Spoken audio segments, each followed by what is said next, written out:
Hello, everyone. You should already have received an email from me with your graded midterm one back. If you haven't, then you should email me and let me know, okay?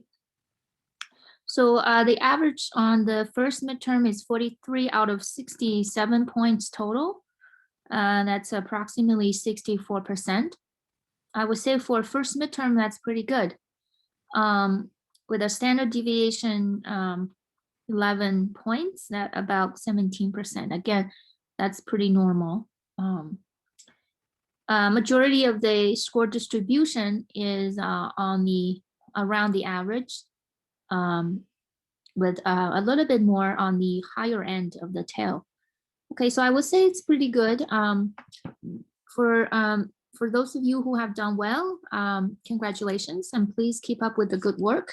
If you haven't done so well, I would recommend that please come to the recitations consistently, as in those sections, even though it's not, attendance is not counted into your grades, but the kind of practice we do or problems we do are directly related to the homework problems as well as exam problems. So please come to those sessions and come to office hours to ask questions.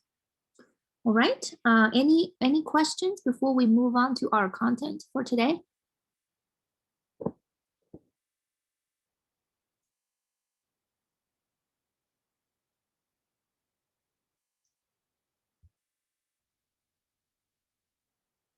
Okay. All right, so for today, what we will do is the pre-flight from the previous question, the separation of variables that we have done for the Cartesian coordinates, we're gonna quickly go through that, and we're gonna spend today working on separation of variables for spherical coordinates. Okay. So for our pre-flight that was due in the past week, let's take a look at them real quick. So we have this boundary conditions. As you can see that the y direction has the behavior of going from a zero boundary or zero potential at the bottom and then to a zero again, right? So we have gone through this fairly a few times. So that is indicating the constant associated with y has to be negative, because that will give you a sinusoidal behavior. The exponential would not satisfy that kind of boundary conditions. You can try it. You can say y equals 0 equals 0, and then y equals b 0. A boundary condition that looks a function that looks like this is not going to satisfy both. You can try that. So which one should be the negative? That is y. Okay, so this question. And the next question is giving us a trial solution. You can see that we have a sinusoidal for the x, we have exponential for the y, and is asking whether the component, the constant k and k prime are related to each other, or are they can be totally independent of each other. We have done this in our recitation, right? They're related to each other. They're not arbitrary, because the constants for C1 and C2 is equal to 0. So C1 and C2 has the same absolute value, and K is square root of C1. Now, if C1 is negative, it's square root of negative C1, right? Whereas K kappa here seems to be the square root of C2. So K1 and kappa, they're the same value. They're the same. So you have to have K in the X, you have to have K in the Y function. So they're related to each other. And it's also asking this specific problem with this boundary conditions could have a trial solution here. And you can see that, well, in the X direction, you have the 0, 0 behavior. So you want a sinusoidal in the X direction, and it does, right? And the Y is exponential. So it could be a solution. So we say yes.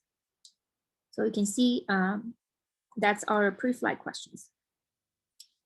All right, so I'm going to go ahead and start our discussion for spherical coordinates to do separation of variables. I have a quick summary here. I'm not going to go through them, but you can look at it later in the lecture notes. It's basically showing all the steps we have done for applying the 4 boundary conditions. So apply one of them, you simplify your potential, and then you apply another one, you continue to simplify, and you do this so on and so on until you have the superposition of all of these, but you don't know what C is, right? So to find out what the constants, you need the last boundary condition, and you use a Fourier's trick to find the constant C. Okay, so that's just a quick summary of what we went through. So far we haven't done anything that has spherical symmetry.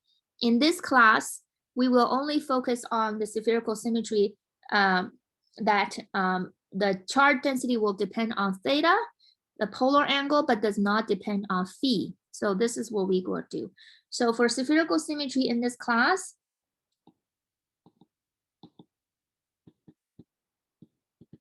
we will only consider a charge density that depends on theta, but not phi. Okay, and again, previously we said v, x, y, z can be separated into a pure function of x, pure function y, and pure function of z. And here, we're going to write v as a pure function of r, capital R, and a pure function of theta. So this is a large, big, capital, big theta, and a pure function of phi, like this. Okay, separation of variables. That's what we mean by separating the variables. That each of them is only a function of that variable. So as we did, just as how we did it, you plug this function into the Laplace equation. And since we're using spherical coordinates, you want to check the flyleaf of your textbook that gives exactly how to calculate this Laplacian in the spherical coordinates, right? The format is a little bit different. So it turned out it's going to be something like this: 1 over r squared d dr, r squared dv dr, plus 1 over r sine theta d d theta sine theta dv d theta. And there is also the last component, which is 1 over r squared sine theta squared dv, second derivative of dv with respect to phi. But we consider no phi dependence for this kind of problem, right? That's what we wanted to do, so we can get rid of this term. So it's really just the first 2 terms going to be 0.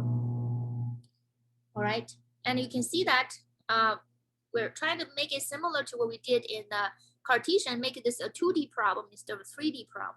So our function is now only going to depend on r theta, which is a capital R and a big theta. So something like this. Again, what we do is plug this into the Laplace equation and divide both sides by the function itself. So you can see that we will make that into the format that with a function of theta and a function of r. Professor, I think your screen is frozen. Oh yes, okay. Thank you. Let me reset it.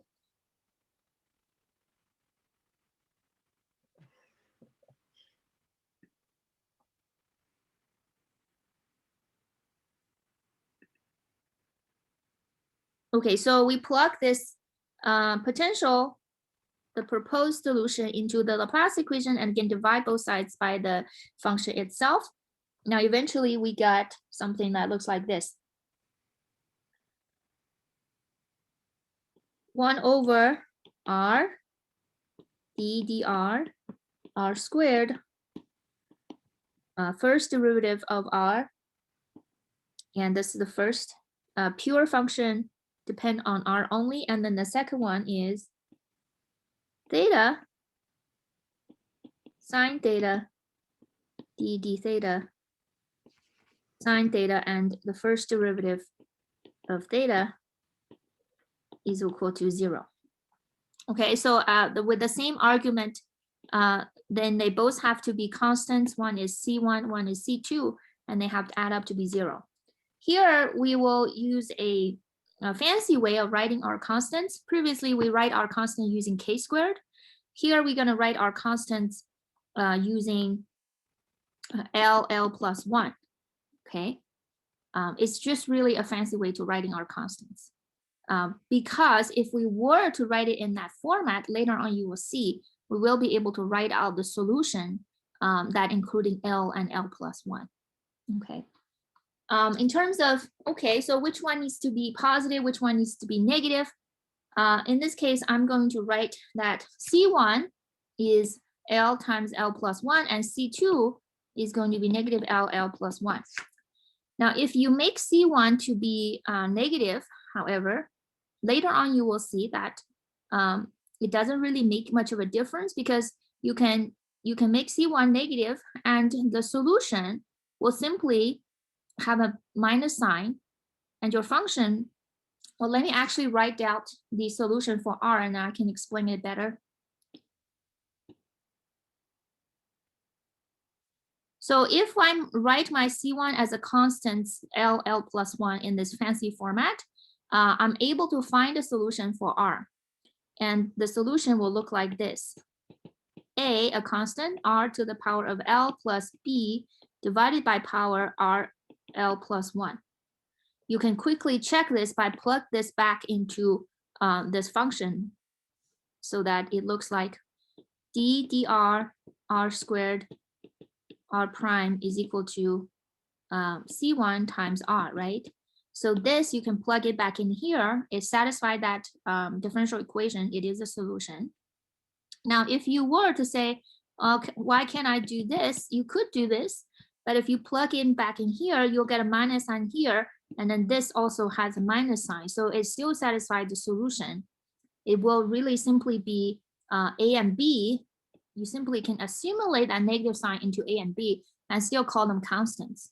So it doesn't really make a difference, like the same way for the theta direction. So because of that, we're just going to write C1 as in the L plus 1 format, because the sign, even if you flip the direction, you can still get the solution in this format. You will just have to change your constant A and B.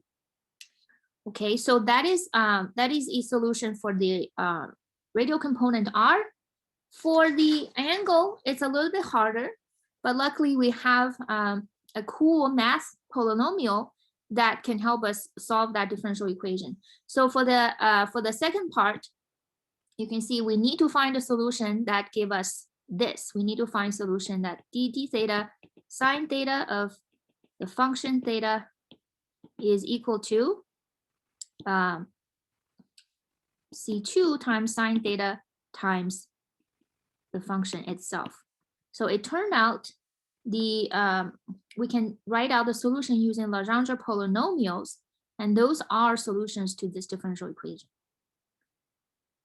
So before I go any further, we can try out a few different L's. So if L equals 0, C2, I write it in the format of negative L plus 1. So if L is 0, this is 0, right? So this d theta is 0. And I claim that this can be solved by setting this function to be 1. You can try it. 1, and you put the constant in here, it's 0. So it is satisfying, it satisfies that solution. Now, if L is 1, then I claim it can be solved by, now of course your this would be updated to be negative 1 times 2 is 2 sine theta and the function itself. So this can be solved by setting this function to be cosine of theta. Again, you can check it real quick and satisfy that solution. You can try this a few times, and it turned out this can be solved by a series of different format of function. We call that the Legendre polynomials. And to find out how to set these polynomials, we use this Rodriguez formula to calculate it. So this polynomial will take on different format given different L's, and you can simply plug in the L to find what the polynomial is. So for example, for L equals 0, plug it in, it gives you 1. That is a solution we need. Plug in L equals 1, and you get, in this case, it's x, but we use cosine theta, is exactly what our x is. So that gives you a solution. If L equals 2, and you have another solution. So Can I ask a question? yeah, So why would we want to choose different values for L?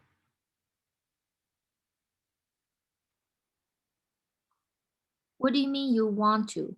Well, you're choosing different values. Are you just looking to see how your differential equations are going to behave with different values of L? And then based upon these selections of L, we can say that these mimic the behavior of Legendre polynomials. Is that what you're getting at? Yes. Okay. I'm got it. only listing the L0 and 1 as an example to see, to demonstrate these are indeed a solution. Okay, got it. Thanks for asking. So we have, the thing is, you don't have to memorize Legendre polynomials, or you don't need to memorize this complicated formula. The format will always be provided to you. And in fact, I would claim when solving problems that with spherical coordinates, it seems more complicated, right, than the Cartesian. But later on, as I will show, it actually will be much easier, and I'll explain why. Okay, so having done these, our P naught, we said x is cosine theta, is simply 1. And the first order of Legendre polynomials is cosine f theta, and so on and so on. You can find out what the other terms has to be. And oftentimes it will give to you in the problem. So, which means we have found a solution for R, for spherical potentials that depend on R and theta, that is a pure function of R times a pure function of theta. The pure function of R is in this format, is A RL B over R to the power of L plus 1. This is, we have done. And the theta is simply the solution of a Legendre polynomials. So this is your final solution.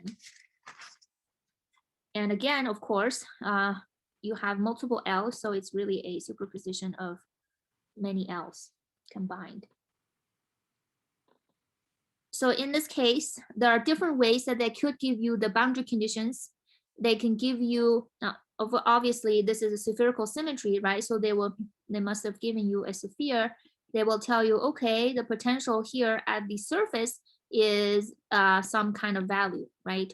It could be a constant or could be a function, but they will give it to you. So in that case, you will have to match up the potential on that boundary to be exactly that value. So you can pick out these constants. You can figure out what these constants has to be. There's another way of giving you the potential is instead of giving you the potential, they tell you the charge at the surface, right? And in this case, we will use the boundary conditions of dv of dn above and minus boundary is equal to the negative sigma over of epsilon. And we will do both of those problems today to show you these two different boundary conditions. Okay. So before I give you a specific problem, we are just going to assume a general, let's say they tell you this kind of, first kind of example is, okay, I tell you what the potential has to be on the, at R equals capital R on the boundary. And how do we pursue further with this format? There are a few other things we can already do to simplify our solution that doesn't rely on knowing exactly what the format is. So let's do that. So let's say here, I give you the potential that at the surface is V naught, which it could be some function with respect to theta, but you don't really know exactly what it is, but it's given. And we want the problem we want to solve for V in this region, outside, for example, outside this boundary. Okay, so we want to find the potential. Let's try to figure out what kind of boundary conditions we can use. Given that our general format that looks like this. So this is what we have got so far. Okay, so let's think about other boundary conditions. V at r equals infinity with any theta, what do you think that has to be at infinite far away? It should be 0. Yes, this has to be 0 just so that it's physical. It cannot blow up, at least, right? V at infinity should not blow up. You can set it to 0. I know it's not a unique choice, but it certainly cannot blow up. So looking at our format, when r equals infinity, in order for the solution to not blow up, you need to set one of these constants to be 0. And which constant do you want to set to 0? It was so it will satisfy this condition. A. Yes. So for the solution not to blow up, you need to set A is to 0.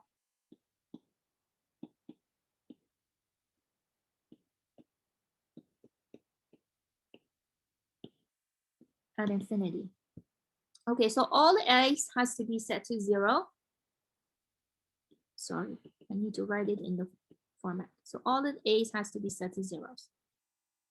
All right, so okay, as we did previously, now at this point, you can update your solution. It turned out I really just need the B terms. Okay, for the potential outside, I just need the B terms. All right, and we have another boundary condition is at r equals A, for example, let's say this is A, V, A, theta is some kind of given value.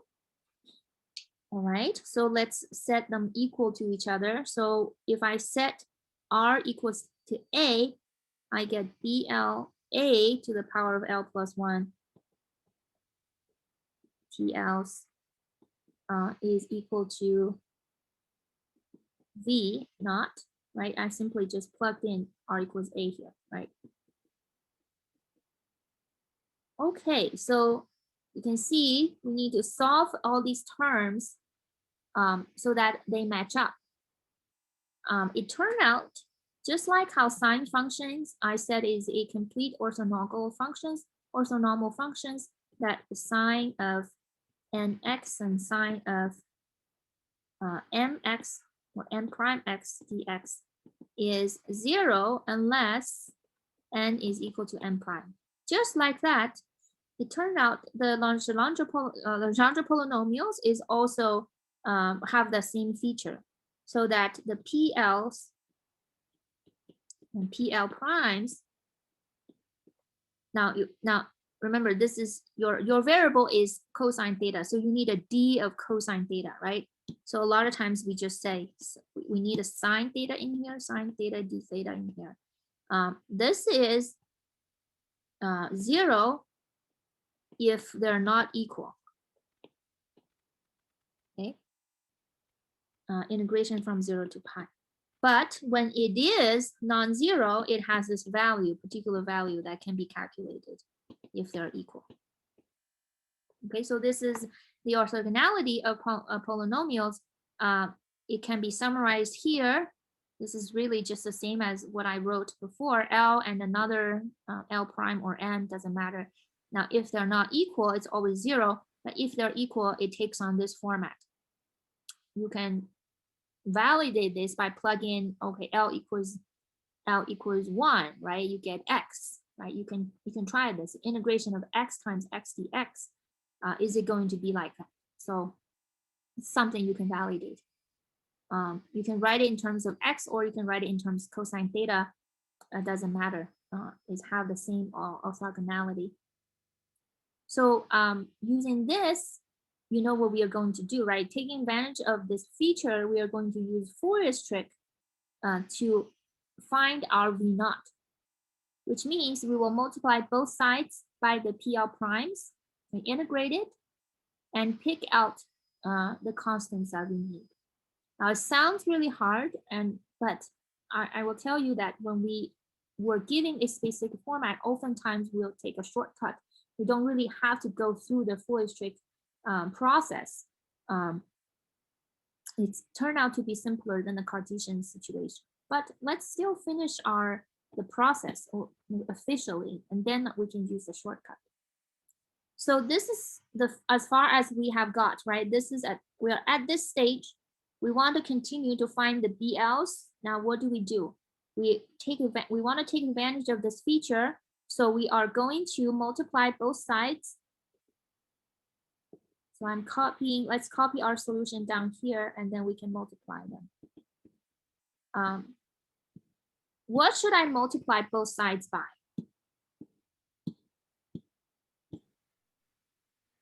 I need to multiply both sides by? Piece of L cosine of theta. Yes, I say piece of L prime cosine theta. And I need to integrate both sides so that I can hold on.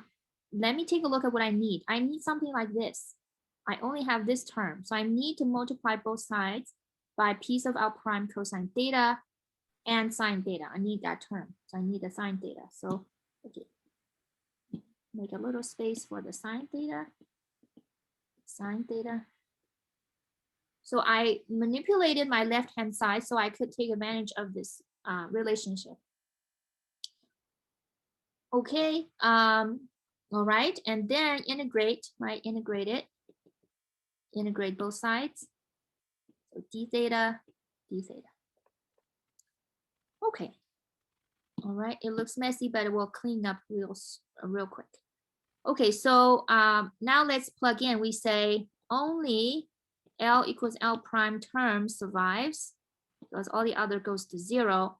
Now, when they're the same, it doesn't matter if you write it using L or L prime. They're all the same. So it becomes this term. It becomes 2 over 2L prime plus 1. And this is the A. It's not R. We already plug in the boundary. We have BLs. So I write everything in terms of L prime because only L equals L prime survives. So L prime plus 1.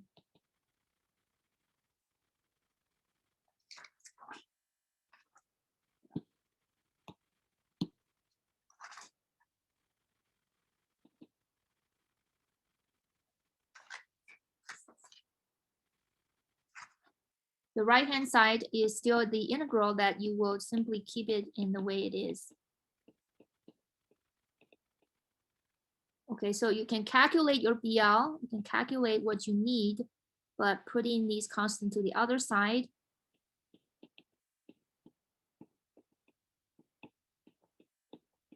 And this, all the entire integral. Okay, so it looks complicated, but in reality, I will tell you, you don't really have to go through this process because let's take a look at this that we want to match. If they tell you V is a constant, right? Then you know you have to pick out the left-hand side to be a constant, which means, well, only some of the terms of your Legendre polynomial is a constant. So you only need to pick out the zero terms. Now, if they tell you V naught is a function of cosine theta or some kind of format, then you know you have only to pick out the L term that's cosine theta. So you simply are going just to pick out those terms and make them equal to each other and solve for your BLs. You don't have to do all of this because you can see that if this is a constant, you can see that unless L prime equals 0, all of these terms are going to disappear, right? It's the same way, whether you match them right here from the beginning or you wait until the final solution to match them, they give you the same result. So here I'm just going to show you the process, but when you actually solve problems, it's much simpler than that. You just pick out the terms you need and you solve the constant. You don't have to do the integral, but I will demonstrate that later. We will see a few examples what I mean. But technically, okay, because of the orthogonality of Lagrange polynomials, you can solve for your BLs using this Fourier trick, just like what we did in Cartesian. Likewise, what do you do if you need the V inside? Okay, so this is for your V outside. Realizing once you find your BL, once we find the BL, we can plug it back into the solution here. We will be able to find our solution outside that is in this format.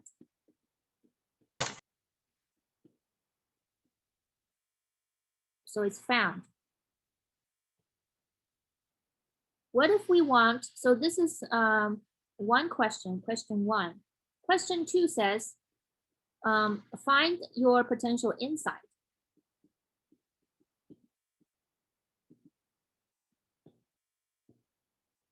So what do we do to find the potential inside? Assume we start out with the exact same general format, right? Let's start out with the same exact general format. So for outside, I've used 2 boundary conditions. One is R at infinity and one is R equals to A. So for inside, are there any boundary conditions that I can use? R is equal to A. Yes, so here exactly at the boundary. Anything else? R is equal to 0. R equal to 0, very good. So likewise, at R equal to 0, what requirements I have in terms of my potential? Meaning which term do you want to keep and which term you want to neglect? Yes. R is equal to your second term, where R is in the denominator. Ah, okay. So R approaching 0, V cannot, again, cannot blow up because I will not be physical. So that I better kill my BL terms. I need the BL terms to go away so that the R in the denominator term never shows up. So I can simplify my solution, keeping only the A terms. So outside only have the B terms, A inside have the A terms. Okay, so I have used this boundary condition to simplify my solution. And I still have this one, right? So at boundary, another boundary condition R equals A, they also better match up because you can find your solution V inside theta. You can find your solution outside, but each of these solutions, when it's approaching the boundary, they better give you the same boundary condition values, right? Because your V has to be continuous across boundaries. So they better all meet the value that is given. So I need to match up at the boundary as well. You can see the process will be exactly the same as I did before. R equals A is going to be AL TLs, and it is some given value, right? Okay, and this is just like what we did before. To take advantage of the orthogonality of polynomials, what I could do is I will multiply both sides by, give myself more space, PL primes cosine theta, sine theta, d theta. Right hand side also multiply by the same. I don't have enough space. I'm gonna go back to here. On the right hand side, multiply it by PLs, sine theta, d theta, and integrate it from 0 to pi. So the left hand side reduced to simply 2 over 2L plus 1. And then you can solve for your ALs, right? You will be able to solve for A terms. And I'll write out what AL is. So AL, as you solved it, is going to be 2L prime plus 1 over 2A to the power of AL, L prime over this integral.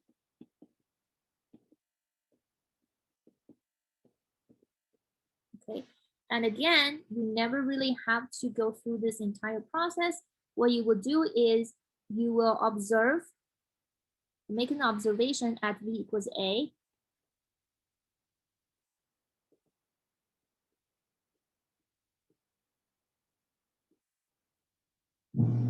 Equals cosine theta, I'm sorry, v. You'll take a look at the format of v to see what it is, and you pick out only the terms that can match up with it. Okay, all right, so that enough being said, I know this sounds really abstract. Let's try to try to calculate this using the problem. Okay, so this is the problem we just did, right? We're given this particular boundary conditions at the surface. We want to find the potential outside and inside.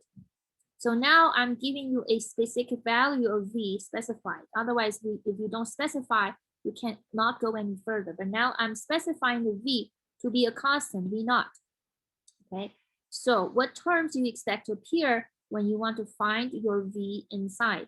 I will give you a couple minutes to discuss this in groups.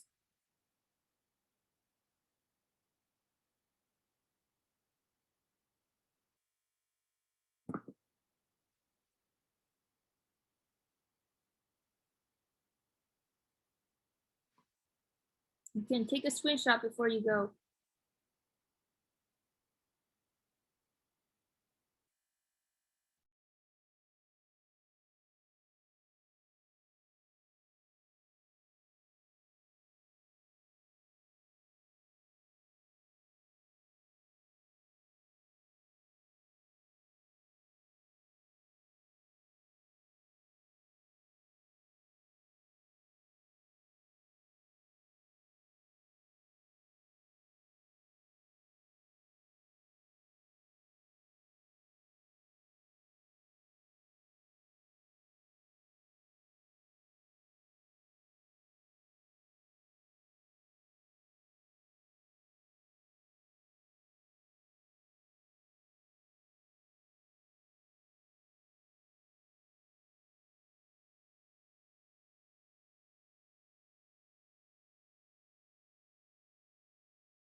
All right.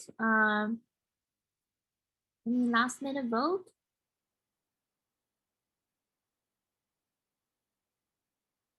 Okay. All right.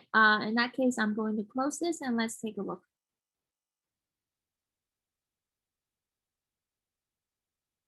All right. Seems we are quite divided between whether agree on just one A terms or many A terms. And we know that we need only the A terms, right? Not the B terms. Very good. Because we're trying to find potential inside. Now, the potential inside cannot blow up as R goes to 0, so we better not have the B terms format in there. Okay, so now you wanted to match up the boundary conditions. Let's do that. So as we said earlier, at R equals to A, V is going to be this V naught constant. So your potential inside at R equals A is going to look like this. AL A L PL cosine of theta equals V naught.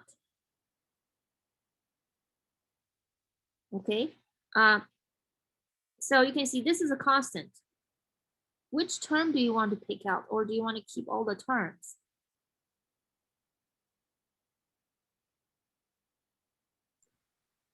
We should pick out A sub L. Yeah, I would pick out the L's that I need. This is a constant, and P0 is a constant. The constant is 1. So I'm going to pick out L equals 0, right? So this becomes A naught. A to the power of 0 is 1. P times P to the P zeros is 1. So A naught is equal to V naught. Okay, so my inside becomes a V naught R to the power of L TL cosine of theta. T naught actually.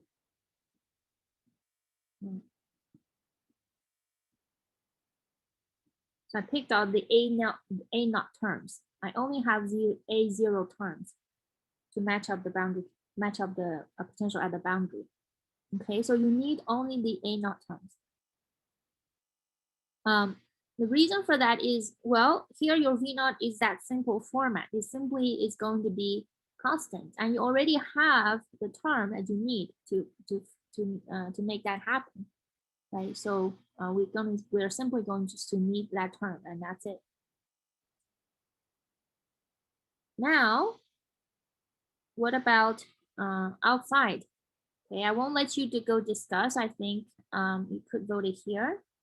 The same question, but for a potential outside. Which terms will survive? Which term or which terms will survive?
Okay, 10 more seconds. If you haven't voted, please do so.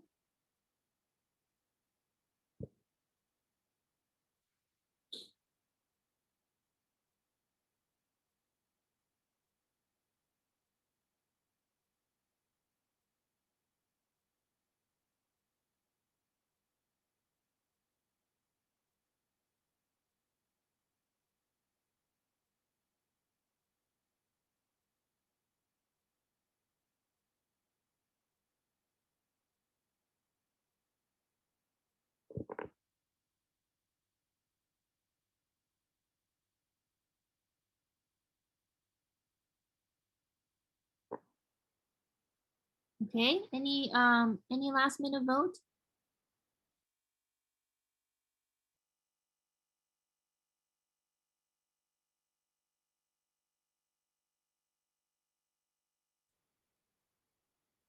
Okay, if there's no more, I'm gonna close this.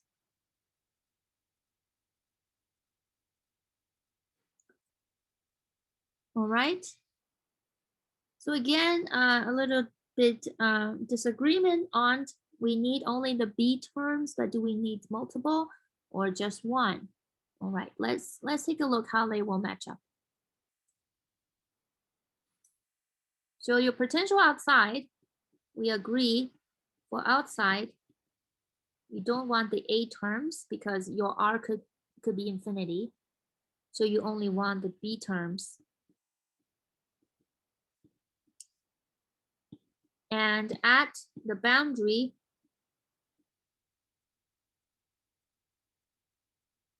this is a constant. So the process isn't any different from we did previously. It's not, it's the same. This is a constant and L equals 0. P0 cosine theta is 1. Okay, so that means B0 over A to the power of 0 plus 1 is 1. So A times 1 is equal to V naught. So B is V naught times A. Okay, so what would that give me for my potential outside? My potential outside has only B0 terms. Plug in zeros. B naught is V naught A divided by R. L is 0, so 0 plus 1 is 1. So divide by R. PL is 1. So potential outside looks like this. What does this look like? Does that? A point charge. Yeah, it looks like the point charge potential, which is one of R dependence, right? So we found the actually inside is a constant here. Inside here, L is 0, right, is 1. The inside is a constant. The outside is one of R dependence. And does that make sense? Let's look at our problem. What does the problem say? We have a hollow surface with radius R. And the potential on the surface now is, well, in this case, it's we replaced it with V naught, right? So if you have a constant on the surface, inside and outside, you realize that this is an overkill for this kind of problem. You don't really have to go through the separation variable approach for this problem. You probably will look like this and you know, oh, I know what the potential is right away. Inside is hollow, there shouldn't be any potential difference, right? So you know right away the inside should have the exact same potential as you have on the boundary because the E field is 0 inside. There is no electric field, so shouldn't have any potential difference. But if you go outside, your potential drops as if it is like a point charge, 1 over R dependence, right? So it's like this is what your potential looks like. You probably know this right away without having to go through the process. But if you did go through the process using spherical symmetry and solve the Laplace equation using Legendre polynomials and so on, and you got the same result as you would have otherwise. Dr. Ryan, I got a quick question. Yeah. why would your potential, oh, perhaps I'm not looking at this correct. I'm just because we said earlier when we're going through the derivations and finding solutions to our differential equation, Uh-huh. we said that the potential at a far distance away from the surface would be zero. So Mhm. is it the fact that we're not looking at the potential at a distance away is the reason why we're saying that it's equal to a constant? You mean inside? No, outside. It says that V at Oh, the boundary is equal to V naught. yeah, so that's only at the boundary. At infinity, I do expect it to be, hold on. Infinity, I do expect to go away, right? At r equals infinity, this should goes to 0. Oh, okay. Yeah. So it, Okay. yeah, you're right. Your final solution better still satisfy that boundary condition. Okay. Yeah. So Okay. just at infinity and then r equals 0, those are sort of implicit boundary conditions that you have to think for yourself. And unless that this one is what they tell you. Okay, here at the boundary of this sphere, we need your potential to look like this. That's what they tell you explicitly. Mhm. Infinity at r equals 0, that's something we need to look out for ourselves. Okay, so now maybe something a little more interesting instead of just a constant is your potential here at the boundary at the surface is something a little bit more interesting, um, is a function with respect to theta. Okay, so now um, you can see that we need to figure out which terms to take out for the p, right? To make that easier, we first want to figure out, okay, can we force our potential to be the format of the Legendre polynomials? If I can write my potential using a superposition of different terms polynomial, then I know which terms to pick. Previously, V naught is equal to P0 cosine theta is really just picking out L equals 0 terms, but now it looks a little bit more complicated. So what can we do? Let's have a few minutes for discussion. You can take a screenshot before you go to your breakout rooms.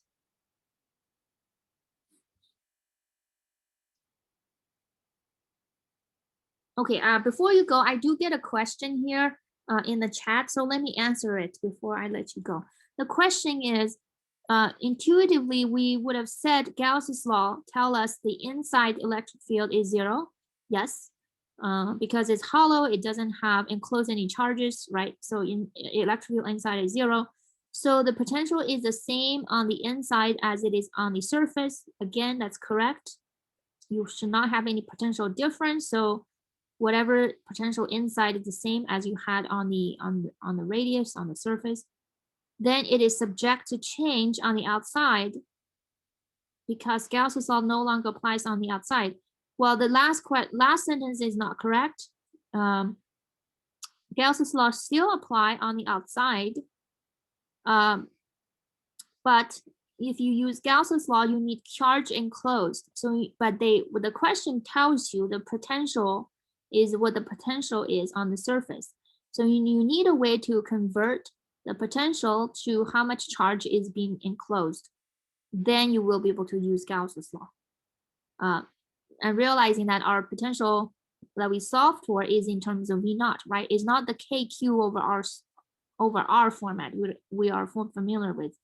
So because those information K and Q now is included in the information of V naught, the question did not tell you how much charge is on the surface. It tell you how much potential is on the surface. So you need to make that transition yourself. And you're right that the potential outside will continue to change as your distance goes further and further. But Gauss's law still applies. Okay, all right, sorry for that. I just wanted to make sure I answer that question.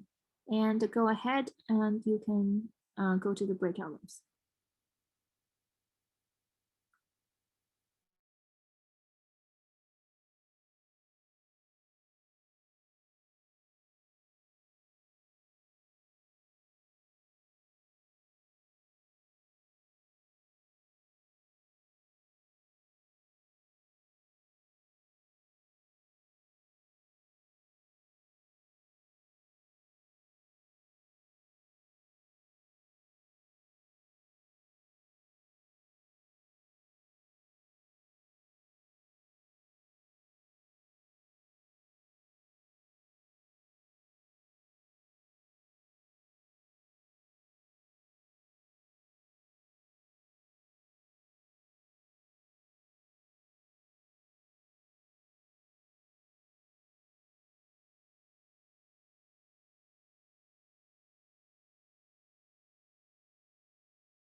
Okay, all right, I got all the votes, so let's take a look. All right, seems that majority of you voted for B. Okay, the next popular answer is B. So can anybody tell us, so how do we pick out the terms that we need, or is it possible to be writing? So there's I'm not too sure. We really use just a method of induction to figure out what these multiple choice answers were. Right off the bat, A and B, we wouldn't be talking about Legendre polynomials if A and B were the correct answers. So that leaves us with C, D, and E. We know that V naught of theta is equal to some even function. Specifically, the even function there is going to be your cosine squared of theta. And so if you want to rewrite your boundary as an even function, well, when you rewrite these as Legendre polynomials, you're only going to want even powers within it. Similarly, if this was an odd function, you would rewrite this boundary as a series of odd powers. So right off the bat, that would get rid of D, since P1 isn't even. But I'm not too sure how we would build this boundary given P naught and P2. Yes, very good. By observation, right, you have a constant here, you have a cosine square term there, and that is indicating you need a cosine square term in your P. So this one is a cosine square term, and it does have some constants, extra constants, but you do need some constants as well, because you have a constant here. Very good. So we do need both these two. As far as how do we construct it, there's no magic. You simply force them to equal to each other and see what they have to be. So for example, let's say we need to force these to be constructed using P naught terms and P2 terms. So P naught terms have a constant C naught with it. P2 terms has a constant C2 with it. Okay, so let's plug in P naught and P2. P naught is 1, that's just C naught. P2 is this format, so I'm going to plug that in. Is 3 halves cosine theta squared minus 1 half is C naught minus 1 half C2 plus 3 C2 halves cosine of theta equal to V terms. Okay, so how can they be equal? You know that this has to equal to the constants, and this has to equal to this. You basically just force them to equal to each other. Okay, so C naught minus 1 half C2 has to be V naught, where 3C2 over 2 has to be this one, right? C naught of V naught. Okay, so and solve for it. I solved for it. I got C naught is equal to 4/3 of V naught, and C2 is 3/3 of V naught. So at this point, you can say I found my potential outside. Well, we're not there yet, but you can say I found my potential outside to You need which terms? Outside. You need the B's. You need B, all the BLs, or B naught, or B2, or B naught and B2.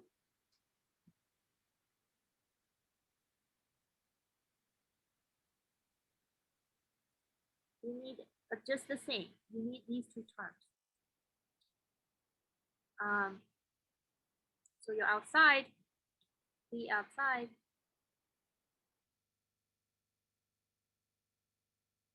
Well, okay, these are the C's, or are these, in fact, it should be the B's. These are the B's, because these are the constants. The outside has this general format. Yeah, cosine theta, right? And at r equals a,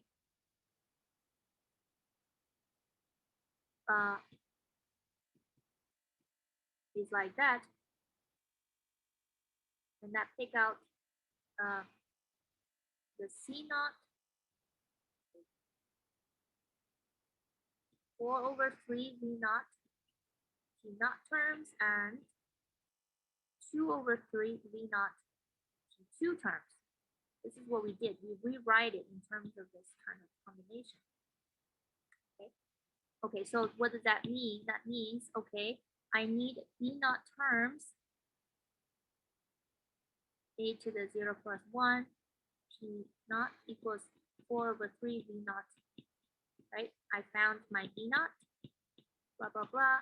And I need T2s, a to the power of 2 plus 1. T2s is equal to 2, 3, V naught, T2. I found my T2. Okay, so you can see I find these two that I need. I plug it back in. I got my potential outside. So you can see in practice, what you need to do is you compare the potential that is given and then pick out only the terms of the from the Legendre polynomial that can make that match. Okay, so and anyway, for this question, E is correct.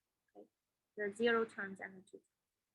Okay, so the last one I want to show is the boundary conditions given in terms of sigma instead of the potential. So for this kind of problem, we can still solve for it, but then instead we will use a different boundary conditions. The boundary conditions we will use is E outside perpendicular to the component minus E inside, because this was E above the surface, below the surface, right? So here, once above the surface outside, below is inside, is equal to sigma over epsilon naught. And we convert that to what we find out about V, because E is dV dN.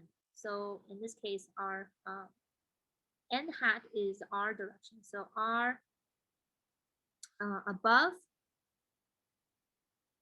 So let me just say outside instead of inside, outside. Minus dV dr inside is equal to negative sigma over epsilon naught, because E is negative of V, right? So you have negative sign. Okay, so this is, instead of giving your potential directly, you give your charge and you can still find the boundary conditions you need. Okay, excuse me. And for this particular problem, you see it's the hollow surface potential inside. E inside is 0, so you don't really have this term. Or you can say potential inside is a constant, so you don't really have the derivative term. So it really just becomes dV dr outside, and apply it at the boundary is equal to negative sigma over epsilon. So, all right, so I have a particular problem. Let's say this is a problem we're trying to solve for. Giving the sphere, and you're giving the charge on the surface. How many boundary conditions we need in order to find V inside this shell? Okay.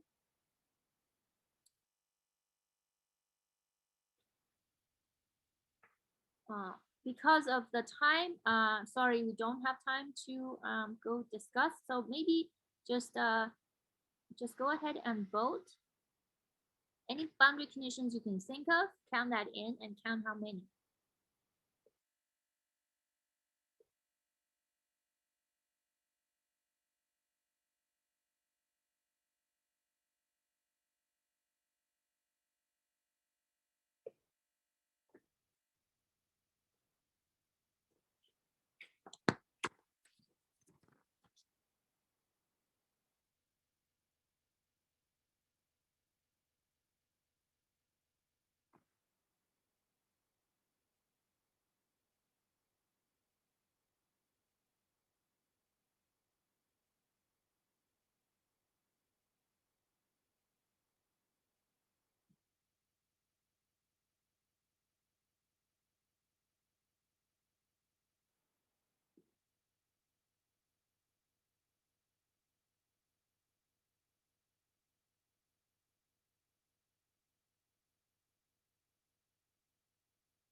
Okay.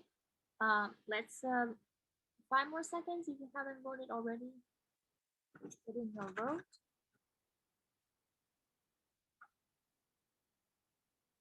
Okay, any last minute vote?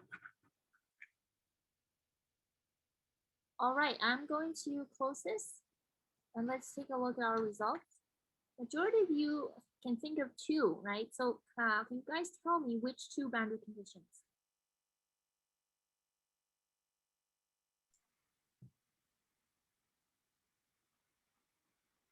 Which 2?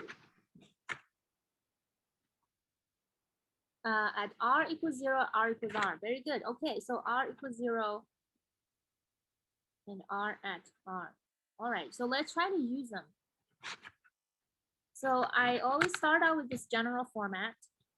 And because I know at r goes to 0, v cannot blow up. That's the boundary conditions. Sometimes you use it so quickly you didn't even realize that you used it, right? Which means your B terms has to go away, right? Because 0 is gonna mess up this term here. So B terms has to go away. Now you simplify your solution to be inside, only A terms survive, like this. Okay, so that's boundary condition 1. Boundary condition 2, that r equals r. Well, I only know sigma, right? I don't know v. If I know v, problem solved. I stop right there, but it's giving me sigma. So in order to use this, I need to do, okay, dv, dr outside at r equals r minus dv, dr inside. So the potential inside, you take the derivative and then you take the boundary. Okay, you apply this limit after you take the derivative. Okay, this is equal to negative sigma over epsilon naught. So this is your second boundary conditions. So if we have used 2, do you think that's enough to solve for the potential we need? Is this enough? This is given. This v you can plug in here. Do we have any other variables in here we don't know?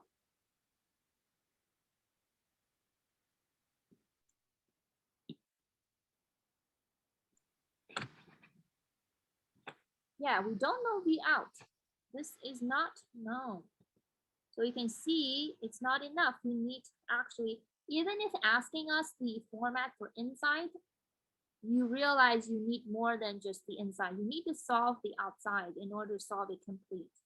Because this is not like giving your potential. You need to solve for the inside. So which means implicitly, you need to solve for the outside and you need 2 more boundary conditions. I claim you need r equals infinity because that will kill all your A terms for outside. Right? So your outside better only have B terms. And I claim you have to apply this one more time for your outside r. I'm sorry, not this. And r equals r. Both your inside outside approaching the same value. So v in equals v out at the boundary. So because v has to be continuous. So you have 4 conditions actually. Okay, 4. This is the correct answer to solve this. Unlike if they give you v here directly as in v naught, you don't need to say v in equals v out because you set v in equals v naught by itself. You set v out equals to the same v naught. Of course, they're equal. So that's why it's already used implicitly. But unlike here, you do need to set them equal to each other. So v to be continuous, and this is about so that they match up the boundary conditions with the charge density, and then you have the infinity and you have the equal 0. So 4 of them, 4 boundary conditions. Okay, so sorry I went over a little bit time. So that's all for today. That concludes our discussion for separation of variables. I would say more practice on recitation will make it a little more clear. And I will see you guys on Wednesday. Thank you, Dr. Ryan. Thank you, everyone. Have a good day. Thanks, Professor. Thank you. Have a nice day. Bye.